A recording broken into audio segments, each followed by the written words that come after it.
Şora yıl davamında oңышлы эшләгән эшмәкәрләрне бүләкләүдән башланды. Бу җитештерү, сәүдә, җәмәгать туклануы, хезмәтләр күрсәтү өлкәсендә эшләүчеләр, 15 ел дәвамында эшмәкәрлеккә тугры калучылар һәм яңа гына үз бизнесын башлап җибәрүчеләр. Свою деятельность производства сыра я начала с сентября 2017. Сыр җитештерүне мин узган елның сентябрендә башлап җибәрдем. Мин һөнәрем буенча технолог, шуңа да тормыш максатымны шуңа кордым. Мин сырларны җитештерәм, үзем сатам, бәлки шуңа да эшем киле барадыр. Территориаль үсеш бүлеге җитәкчесе Рәзинә Хисаметдинова район эшмәкәрләре эшчәнлегенә анализ ясады.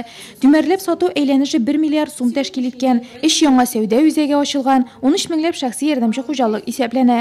63 крестьян фермер хуҗалыгы бар. Бүгенге көндә үз бизнесны алып бару җиңел булмаса да, район эшмәкәрләре Нурлат үсешенә зур өлеш кертә дип белдерелде. Вы вносите в социально-экономическое развитие большой вклад, на самом деле. Какую бы отрасль мы ни взяли, питание, промышленность и другие сферы деятельности, на самом деле большая доля вашей работы.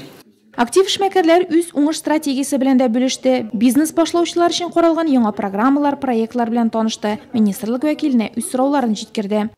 Занимаемся именно предпринимателем, то есть Без эшмәкәрләрнең проблемаларын шишәбез, алар безгә килә, без кабул итәбез, киңәшләр бирәбез. Министрлык төрле программалар тәкъдим итә, алар бушлай. Буларның барысын да исәпкә алып, бизнес уңышлы барырга тиеш дип уйлыйм. Эш проблемаларын шишкәч, ял итәргә дә була. Район эшмәкәрләре өчен күңелле ял оештырылды.